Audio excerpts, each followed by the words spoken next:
अब मैं बात करूँगा ब्रेन के 3 चीज़ों पे कि 3 चीज़ें कौन-कौन सी होती है जो ब्रेन में मेनली वर्क करते हैं।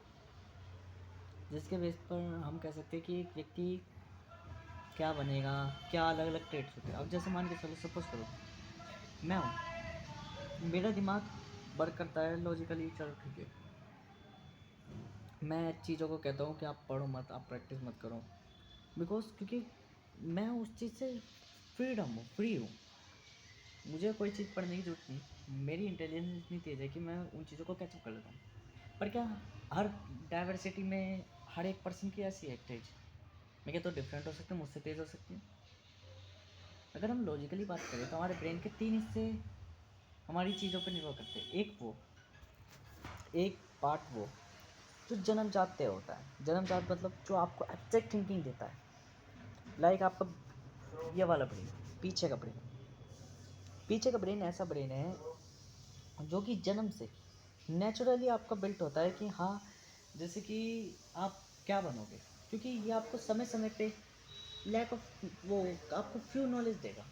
वो फ्यू नॉलेज आपको डायरेक्शन वे दिखाएगी। फिर दूसरा होता है आपका लैंग्वेज वेल, जो कि आपकी भाषा होती है। हाँ, एक हो गया आपका मेन ब्रेन जो जन्म से भी पहले का होता है। जब बच्चा पेट में होता है उसके बाद ही बनने लग जाता है। ये थिंकिंग होती है कि हाँ, आप क्या बनोगे। ये ना तो डिपेंड करता आपकी संगति पे, ना ये डिपेंड करता आपके सर्कमस्टेंसेस पर, ना ये डिपेंड करता आपके लॉजिकल थिंकिंग पे, ना ये डिपेंड करता आपके एक्चुअल परसेप्शंस पे, ना ये डिपेंड करता आपकी पर्सनैलिटी पे, ना ये डिपेंड करता किसी भी चीज़ से मैटर से। फिर ये है क्या? ये मतलब ये समझ लो एक डिफेक्ट है। डिफेक्ट क्या है इसमें? डिफेक्ट मतलब कि डिफेक्टेड मतलब कि वो चीज़ जो कि ख़राब होती है, या कोई चीज़ वेरिएबल हो जाती है, या कोई चीज़ इरेलेबल आ जाती है। जैसे मान के चलो नेचुरली कोई कोड वर्क करना चाहिए था सीधा, बट गलती से उसमें कुछ डिस्ट्रक्ट हो गया और वो कोड अलग तरीके से वेरिड हो गया। जैसे मान के चलो कोई जानवर का बच्चा, क्या वो हमारी तरह इंटेलिजेंस रखता है? वह कैरोपेरा भी रखता है? नहीं। पर क्या रख सकता है? हाँ। यदि उसके ब्रेन में समय के हिसाब से धीरे धीरे कुछ जो फ्यू चेंजेस आ रहे हैं उसके कारण एकदम में कोलाइड हो गया, तो हाँ, एक जानवर भी ह्यूमन इंटेलिजेंस लेके पैदा हो सकता है। शरीर उसका पेरेंट्स पे, सब कुछ पेरेंट्स के जीन्स वगैरह, बट एक जीन की डेफिशिएंसी के कारण या कुछ डिफिटेड के कारण जब बच्चा बन रहा है तो उसमें कुछ चेंजिंग हो गई ब्रेन में। क्या चेंजिंग होगी? जीन्स वीन्स में कुछ इरेलेबल हो गया, और जैसे ही इरेलेबल हो गए तो शरीर तो नहीं बदला, पर ब्रेन की थिंकिंग बदल गई। क्यों? शरीर लॉन्ग टर्मली बदलता है। जब हम लॉन्ग टर्मली पीढ़ी दर पीढ़ी आते हैं तब हमें चेंज होता है लार्ज अमाउंट में। ये भी मेरी एक थीसिस है। बट जब हम ब्रेन एक फ्यू चेंज तुरंत कहते हैं तो वो डिसेबिलिटी आ जाती है हमारे ब्रेन में। वो डिसेबिलिटी क्या कर देती है? कभी कभार तो ब्रेन का हिस्सा बढ़ा देती है, कभी कुछ कर देती है। तो वो होती है हमारी intelligence. This is the pure intelligence. Pure intelligence that mean तुम्हारी सोल, your soul, your soul is pure intelligence. मानता हूँ मैं इसको, ये blink blink blink blink blink कर रहा है बिकॉज जब इसकी रेस इसको कैचअप कर रही है, कहने वाली बात यह है जब इसकी लाइट कैमरे में जा रही है तो वो वापस जा रही है उस पाथवे में। ये इसको डिटेक्ट कर ले रहा है कि हाँ, इसमें चेंजिंग हो रही है। लाइट आ रही है, जा रही है, आ रही है, जा रही है, आ रही है, जा रही है, जो हमारी आंखें नहीं कर पाती रेसिस के बुक में। क्यों? हमारी आंखें जब यहाँ पे आती है तो पीछे सिग्नल भी भेजती है जिससे हमारी इमेज बनती है। ये तो सिंपल है। तो मैं कहना चाहता हूँ कि हमारा जो वाला ब्रेन होता है उसमें रिलेटिवली कुछ चेंजिंग आ जाता है। जैसे मैं हूँ, मैं अपने पेरेंट्स से बिल्कुल डिफरेंट सोचता हूँ। तो क्या मैं अपने पेरेंट्स का बच्चा नहीं हूँ? नहीं, ऐसा नहीं है। कुछ जीन्स है मेरे में, बट जब कुछ डिफिट आ रहा है, कुछ चेंज आता है, जब आप जेनेटिकली नहीं होते, आप इन्वायरमेंटली नहीं होते, आप ऑटोमेटिकली आप कुछ अट्रैक्ट होते हो, कुछ अलग होते हो। तो ये क्या है? कि आपका इस वाले ब्रेन का खेल है जो जन्म जाते हैं कि आप क्या बनोगे, क्या कैसे। जैसे पहले कुंडली होती है ना, कुंडली में बता देते हैं, तो वो वाला सीन भी कि पैटर्न कोड होता है कि भाई हाँ इस टाइम पे ये पैटर्न चेंज होगा परिस्थितियों के हिसाब से, वो भी कह सकते हैं। फिर आते हैं लैंग्वेज, ये होता है सामाजिक। सामाजिक का मतलब ये है, ये आपकी जन्म के बाद जब शुरुआत होती है, आप बच्चे में होते हो, तो आप धीरे धीरे धीरे धीरे लैंग्वेज को परस्यू करते हो। या तो मैथमेटिक्स तीन चीज़ों पर चलती है। मैथमेटिक्स चलती है तीन चीज़ों पर। Mathematics is the language. किसकी लैंग्वेज है? यूनिवर्सल लैंग्वेज है। और ये हमारा पूरा ब्रह्मांड, हमारा पूरा ब्रेन, ये इस चीज़ पे डिपेंड करता है। तीन तीन इसके मुख्य पार्ट है, तीन, जो कि मैथमेटिक्स में भी तीन ही वो है सेक्टर्स। इसलिए mathematics is the study of mind, your intelligence, your brain, पीछे का ब्रेन। तो पहले हम इधर की बात करते हैं, ये है लैंग्वेज। जब हम लैंग्वेज की बात कर रहे हैं, लैंग्वेज का मतलब ये है हम अपनी भाषा प्रोसेस कर रहे हैं, हम किसी न किसी भाषा में बात करते हैं। अगर मैं बात करूँ जो मैथमेटिक्स हम पढ़ते हैं, कि हम सिंबल्स के बारे में पढ़ते हैं, जोड़ घटाव ये सब चीज़ें, प्लस नंबर्स या न्यूमेरिकल्स या 1 2 3 4 5 6 7 8 9 10, मैं कहता हूँ कि मैं इनको रिमूव कर दूँ और मैं हिंदी के अक्षर में मैथमेटिक्स जोड़ दूँ। ये जो मैंने अपनी थीसिस लिख रखी, थ्योरम्स लिख रखी है, उनको मैं मैथमेटिक्स कहूँ। या this is the mathematics, because उसको अपने आप को दिखाने के लिए एक लैंग्वेज चाहिए थी। और मैथमेटिक्स टूल्स क्या है? This is my logic, my frontal law, ये जो मेरा आगे का फ्रंट एंड है, ये ब्रेन लॉजिक, थिंकिंग, प्रीफ्रंटल, ये सब काम करेगा, इंटेलिजेंस का काम करेगा। तो ये क्या है? मेरा लॉजिक। तो या logic plus language, logic plus language, logic plus language, this is the mathematics. फिर मैथमेटिक्स में नया क्या होता है? मैथमेटिक्स में नया होता है जब हम किसी चीज़ को ऑब्जर्व कर रहे हैं, तो मैं ऑब्जर्व कर रहा हूँ तो वो मेरी यहाँ पे कैचिंग हो रही है। जब मैं किसी चीज़ को नेचुरली ऑब्जर्व कर रहा हूँ तो वो यहाँ पे कैच हो रही है। जब किसी कुछ चीज़ को मैं सामाजिक में बना रहा हूँ तो वो अपनी लैंग्वेज में उसको डिस्क्राइब कर रहा हूँ तो वो यहाँ पे, और ये अंदर मतलब यहाँ पे। और सॉरी मैंने ये कह दिया, ये लैंग्वेज का, ये क्या बोलते हैं, लॉजिक का, लॉजिक और इंटेलिजेंस का, प्रॉब्लम सॉल्विंग, ऑब्जर्वर, कि जब मैं नेचर को ऑब्जर्व करूँ तो ये फ्रंटल लोब, जब मैं क्या बोलते हैं लैंग्वेज में बात कर रहा हूँ टेम्परल लोब, और फिर ये मेरा मेन फंक्शन, मेन फंक्शन, ये क्या है? ये एब्स्ट्रैक्ट थिंकिंग है, ये काल्पनिक है, हाइपोथेसिस, इन्वेंशन, न्यू क्रिएशन, पूरा ओवरऑल मतलब ये कौन सा ब्रेन चलाएगा आपका? ये ब्रेन वो है जो मैथमेटिक्स तीन चीज़ों पे बात करती है। मैथमेटिक्स बात करती है इन्वेंशन, मेथोडोलॉजी पे बात करती है, मैथमेटिक्स बात करती है हाइपोथेसिस पे, जो काल्पनिक बात करती है, और किस बेस पे बात करती है? लैंग्वेज पे बात करती है। कोई भी लैंग्वेज परस्यू कर लोगे तो मैथमेटिक्स को वो चीज़ पे बात करती है। मैथमेटिक्स सोशल भी होती है, जो कि मेरी लैंग्वेज, जो सी लैंग्वेज बात करें, मान लीजिए कोई अपनी लैंग्वेज में बात करा, ऑपरेटर्स को इस्तेमाल नहीं करा, दैट इज अबाउट फिलोसफी, ये फिलोसफिकल बात है। यदि कोई मनी रिलेटेड, मनी सर्कमस्टेंस में और मनी से रिलेटेड मैथमेटिक्स अप्लाई कर रहा है, दैट इज इकोनॉमिक्स, तो इकोनॉमिक्स कराएगा। यदि कोई साइंस में नेचर को ऑब्जर्व कर रहा है और वहाँ मैथमेटिक्स अप्लाई कर रहा है, दैट इज फिजिक्स, तो फिजिशियन चलाएगा। देन कोई रसों में बात कर रहा है मैथमेटिक्स की, रसों में ऑपरेटर्स आपस में जॉइन कर रहा है, उनको लॉजिक बना रहा है, देन कोई केमिस्ट्री चलाएगा। यदि कोई आर्गुमेंट्स में बात कर रहा है, बहसबाजी में बात कर रहा है, देन वो मैथमेटिक्स में और करेगा।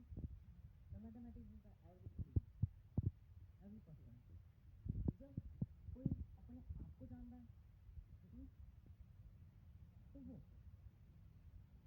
कोई बुद्ध है, सन्यासी है, कोई ज्ञानी व्यक्ति, कोई भी, यदि वो उसमें अप्लाइड कर रहा है मैथमेटिक्स, तो वो अपने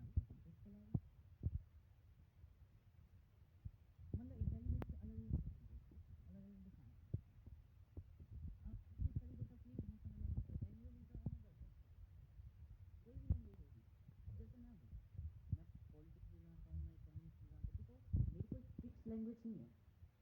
मैं इंडिया में पैदा हुआ, यहाँ मिश्रण भाषा है, सबसे गंदी भाषा। यहाँ कोई एक पर्टिकुलर भाषा में सीक्वेंस नहीं है, यहाँ सिस्टमेटिक ऑपरेटर्स है। यहाँ मतलब कि ऐसी बात है कि जब आप किसी बात कर रहे हो तो स्टेटमेंट्स वहाँ आप वर्बली बोलोगे। क्यों? आप पे इतना दिमाग नहीं होगा कि आप वहाँ पे क्वेश्चंस में बोलोगे, बिकॉज आपके आसपास सुनने में बोलने में सारी जगह आपके क्या हो रहे हैं, बोल इस्तेमाल हो रहे हैं। तो आपके ब्रेन कितना हैबिचुअल होगा, जिस चीज़ में हैबिचुअल होगा इजी टास्क वो सबसे पहले लेगा। This is the language. आपके हैबिट्स आपके एनवायरनमेंट पे सबसे ज़्यादा निर्भर करेगा। और इंडिया में एक ऐसी चीज़ है, आपको फिलोसफी भी आएगी, आपको साइकोलॉजी भी आएगी, आपको पॉलिटिक्स भी आएगी, आपको इकोनॉमिक्स भी आएगी, आपको एवरीथिंग आएगी। बिकॉज यहाँ हर तरह का व्यक्ति पाएगा जो ज्ञान ध्यान में कर लेगा। आप हर किसी से आर्गूमेंट करोगे, आप अगर बिजनेस रिलेटेड आर्गूमेंट करोगे तो इकोनॉमिक्स चलाओगे, आप अगर पावर रिलेटेड बात करोगे तो वो पॉलिटिशियन चलाओगे, आप यदि साइंस रिलेटेड बात करोगे तो आप साइंटिस्ट चलाओगे। क्यों? और एक मैथमेटिक्स हर चीज़ बन सकती है, बिकॉज उसको लॉजिक इस्तेमाल करना आता है, किसको? पर्टिकुलर एनवायरमेंट में, सर्कमस्टेंस में। जैसे मैंने कहा था मैथमेटिक्स 4 चीज़ों को टैकल करती है, इस सर्कमस्टेंस और इस प्रॉब्लम। प्रॉब्लम इसके हिसाब से बदल सकती है, और यूनिवर्सल प्रॉब्लम को हम सॉल्व करेंगे। लेट अस सपोज मैंने कोई इक्वेशन बनाई, इक्वेशन मतलब एक ढांचा, लैंग्वेज का ढांचा, मैंने एक्सप्रेशन में लैंग्वेज दी।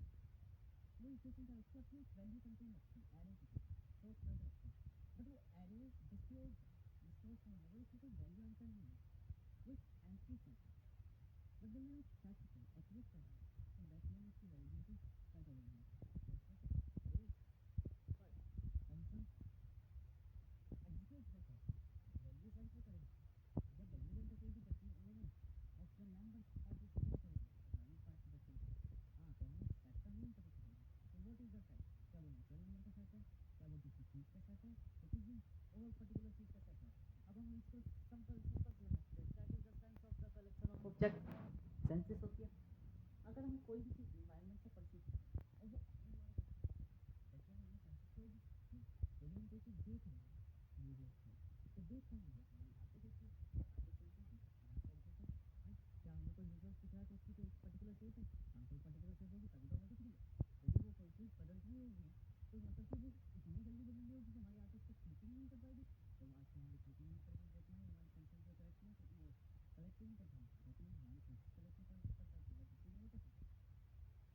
फिर ऐसी चीज़ें हमारे पास बहुत सारी चीज़ें, और ये हर बार वो कर रही होती है, बट ये है हमारी आंखें कौन से सेंसेस कलेक्ट कर रही है, दिस इज द फैक्ट। जब मैंने कहा कि फैक्ट की बातें लड़ेंगे तो सारी, और धीरे धीरे लड़ेंगे मतलब लैंग्वेज काफ़ी तक कर रही है, लेकिन हमारी फैक्ट हमारी सेंसेस उसको रिकॉर्ड कर रही है, रिकॉर्ड कर ली दैट मीन वो सेट है, वरना नहीं। इसलिए ऐसी लॉजिक की बात है, हमने एक लैंग्वेज बना ली, लैंग्वेज ढांचा बना लिया, ढांचा क्या है? सेंसेस। परस्यू करें that's the value contain, natural value contain that mean उसमें तो सेंसेस हैं और उसकी कोई लैंग्वेज है। उसी लैंग्वेज को जब जब हमने एक लैंग्वेज को जोड़ मोड़ तोड़ के नई चीज़ें क्रिएट करी, इन्वेट करी, उसी चीज़ में बना ली, that mean this is the model. Clearly नहीं? अब मान लीजिए कोई इक्वेशन से मैंने वैल्यू कंटेन करी, ये मैं बात कर रहा था।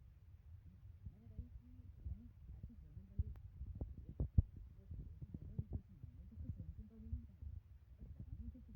नहीं बताया गया, बट जब हम उसे पुटअप करेंगे किसी भी सिचुएशन में वहाँ उसका सॉल्यूशन मिलेगा। जैसे मैंने गैबलिन में बताई थी, गैबलिन में बनाई थी the statistical act at one from then get away may be written as this is the gambling। gambling का मतलब गैबलिन नहीं पता था, जस्ट नाउ थिंकिंग। अब देखो, जब मैं इकोनॉमिक्स में बात करना चाहूँगा तो प्योर इकोनॉमिक्स में मैंने कहा ध्यान रखें दो पॉइंट का, it strategical act for long term use are motivated by person. Economics में हम कहेंगे that and does not play as calculative use. The calculative मतलब की स्ट्रेटेजी, और इस मतलब की act, the strategical act at a long term and then give away मतलब give away the get amazing return and you can understand. मैंने बात करी स्ट्रेटेजिकल एक्ट, कैलकुलेटिव यूज। एक क्वेश्चन था, दूसरा पार्टिसिपल में सेटिंग लैंग्वेज कुछ भी हो या मैथमेटिक्स से कुछ भी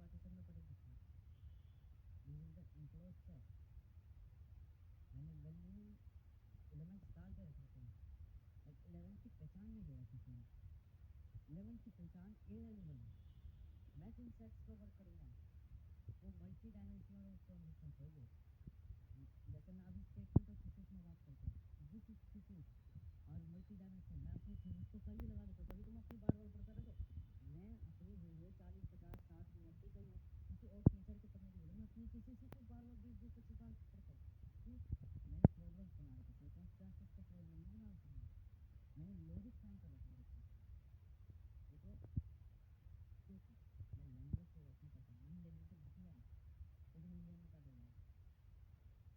बट मेरा लॉजिक, मुझे पता है कि क्या चीज़ फाइंड होगी, क्या चीज़ पैटर्न है, इसलिए जैसे अमेरिकन वगैरह इंडिया में देखते हैं बायोलॉजिकल से पैदा होते हैं, तो आप थोड़ी चीज़ें नहीं है अमेरिका वगैरह में ये खाता है, आप पर्टिकुलर चीज़ पे बनना। मैं कहता हूँ बढ़िया होना चाहिए, ह्यूमनिटी भी मैं मानता, पॉलिटिक्स भी मैं मानता, गवर्नमेंट कुछ पता तो हो सके हर एक चीज़ का जॉब वगैरह का कुछ तो कुछ नहीं पता चला। मानता तो डिसिप्लिन 80% प्रॉब्लम खत्म कर देगा, अरे लेकिन स्ट्रेटेजिकल एक्ट ना हो तो लॉन्ग टर्म में इन्वेस्टर तो करेंगे। आप मानो कि मेड इंडिया में काम नहीं होगा, पर न्यू इनोवेशन कैसे करेंगे आप? ह्यूमन की इंटेलिजेंस को पढ़ते हो कैसे? तो ह्यूमन इंटेलिजेंस कहाँ तक पहुँच सकती है? इसलिए तो स्ट्रेटेजिकल एक्ट के द्वारा आएगा। एक इन्वेंटर चीज़ें इन्वेंट करो। मैं कहता हूँ कि इन्वेंशन ऐसे करो कि कोई कर ना पाए, और इतने करो कि कोई देख ना पाए। बिकॉज योर क्रिएटिविटी, आप अपनी क्रिएटिविटी एक इन्वेंशन करके आओ जो तुम ना तो ना ह्यूमन इंटेलिजेंस ही आपको यूज करना है। आप मल्टीपल डायमेंशंस में क्रिएशन करके जाओ तो दुनिया वाला ये है कि वो खाली आपकी ही चीज़ें करेंगे, आपकी थीसिस में कंप्लीट हो जाएंगे। मुझे कुछ पता चला दिस इज मुझे जब हम मैथमेटिक्स का क्वेश्चन दैट मीन मैं क्वेश्चन में कहना चाहता हूँ कि मैथमेटिक्स में मैंने बताया कि आपको सर्कमस्टेंस की प्रॉब्लम को टैकल नहीं करनी है, ठीक है? मैंने प्रॉब्लम की क्वेश्चन से बनने दी, वैल्यू नहीं डाली, हाँ वो आगे का करना है, बन पड़ेगी। मैं अलग अलग लैंग्वेज में उसको अलग अलग जगहों पे सर्कमस्टेंसेस को अप्लाई कर सकता हूँ। मैंने बताया ना कि क्या टैकलिंग करते हैं, problem plus circumstances of problem, दो तरह की, एक की वैल्यू कंटिन्यूम और एक परिस्थिति को सबसे पहले कंटिन्यू करता है। और थर्ड पे मैं बता रहा था कि ये वाला गेम चला, ये वाला गेम ये एब्स्ट्रैक्ट है, मतलब हर पर्टिकुलर पर्सन जैसे कि मैं हूँ, लेकिन मुझे प्रैक्टिस करनी पसंद नहीं है। अब मैंने थ्योरी से काम चल रहा है, इस थ्योरी से मैं क्वेश्चन ऑटोमेटिकली लिस्ट कर लेता हूँ, तो मैंने ये बताया पर ये भी कोई दूसरा और ऐसा नहीं करता, क्योंकि प्रैक्टिस करनी है। मैंने हर किसी के लिए, हर व्यक्ति अपने आप में चीज़ सोच रहा है, हर व्यक्ति अपना एक अलग इवेंट रखता है, अलग घटनाएं रखता है, अलग घटनाक्रम रखते हैं, हर व्यक्ति अलग थिंकिंग करता है, अलग अपने हिसाब से परिस्थितियाँ बनाता है। क्योंकि हमारे यहाँ क्या है, हम जब इंसान को देखते हैं तो हमारा इतना दिमाग क्यों यूज होगा, अरे देखना है अपना नहीं, उसी को देखते हैं, हम किसी को देख कर सकते हैं। बस फर्क इतना है कौन थिंक कर रहा है और कौन थिंक वर्सेस नहीं कर रहा है। अब क्योंकि मैथमेटिक्स फिजिक्स कहती है आप कैलकुलेशन कर रहे हो तो लॉजिकल है, आपका लैंग्वेज कोई भी आप इसको इनोवेट करो, अगर इसको फाइंड कर लोगे तो आपकी लैंग्वेज चल जाएगी। जब मैं ओवरऑल ब्रेन की बात करूँगा तो ओवरऑल ब्रेन का मतलब ये है कि इन दोनों का कॉम्बिनेशन मिला के कुछ भी बोल रहा है। प्रॉब्लम सर्कमस्टेंसेस से बात होती है, सर्कमस्टेंसेस मतलब कि हमारी लैंग्वेज समझ लो, किसी भी लैंग्वेज को किसी भी सर्कमस्टेंसेस होते हुए कार्य करते हैं, आपकी लैंग्वेज के कार्य होती है। और प्रॉब्लम वो एक पर्टिकुलर लॉजिक समझ लो जो हर जगह फिट होता है, मतलब एक यूनिवर्सल प्रॉब्लम, एक सर्कमस्टेंसेस प्रॉब्लम। ह्यूमन का दिमाग और मैथमेटिक्स तीन ही चीज़ों में चलती है। मैथमेटिक्स को हम काल्पनिक ज्ञान भी कहते हैं, एक हाइपोथेसिस में, कल्पनाओं में, एक नेचुरल ऑब्जर्वेशन में जब हम सेंसेस ऑफ कलेक्शन करते हैं, कलेक्ट। दूसरी सामाजिक पे, लैंग्वेज पे, आपकी परिस्थिति आपको दिखाएगी कि आप कौन से मैथमेटिशियन हो, आप कौन से इंटेलिजेंट पर्सन हो। मतलब एक पर्टिकुलर व्यक्ति, हर कोई स्पेसिफिक होता है, बट ऑल आर ह्यूमंस। कठपुतली की तरह सबको चलाया जा सकता है। और हर चीज़ परफेक्ट भी होती है अपने आप में, इम्परफेक्ट भी होती है। परफेक्ट हमें इसलिए दिखती है क्योंकि हमारी आई उसको उतना ही कैच करती है कि हाँ ये परफेक्ट है। जो चीज़ सिमेट्रिकल है वो हमें सिमेट्रिकल इसलिए दिखती है क्योंकि हम उसे सिमेट्रिकल परस्यू करते हैं, वरना वो अपने आप में भी अनसिमेट्रिकल है। अतः वो आकारनीय भी है, निराकारनीय भी है, देखने के नज़रिए पे डिपेंड करता है। जैसे ये वुड है, ये सिमेट्रिकल है, बट मैं कहूँ ये अनसिमेट्रिकल भी है। मुझे दिख रही है केवल symmetrical, this is true. Why? जब मैं इसे सर्कमस्टेंसेस पे देख रहा हूँ तो दिस इज सिमेट्रिकल, बट जब मैं इसे यूनिवर्सल प्रॉब्लम में देख रहा हूँ तो दिस इज अनसिमेट्रिकल। और जब मैं इसे एब्स्ट्रैक्ट नॉलेज में देख रहा हूँ that mean that are symmetrical भी अनसिमेट्रिकल भी, मतलब अनसर्टेनिटीज पे 2 पॉइंट्स लाई कर रहे हैं एक ही जगह पे। This is the diplomatic thesis.